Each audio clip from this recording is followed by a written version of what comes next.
One of the things that has always given us anxiety as a brand is making sure we're partnering with the proper factories. So one of the biggest challenges we've had as a brand is finding factories that treat their employees as fairly as we do. They treat our products with the care that we do, and also care about the safety and well-being of our customers as much as we do.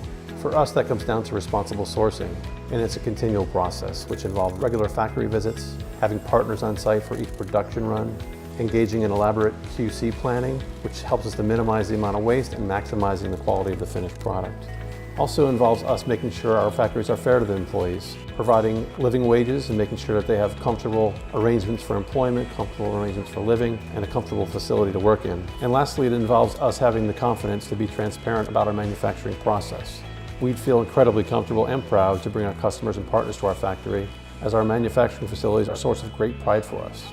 When we visit our factories, we're often found on the floor, meeting the people whose hands are building our bikes, and taking time to understand what makes them tick as human beings. And at the end of the day, what was once a source of anxiety and challenge has become an incredible source of pride for us.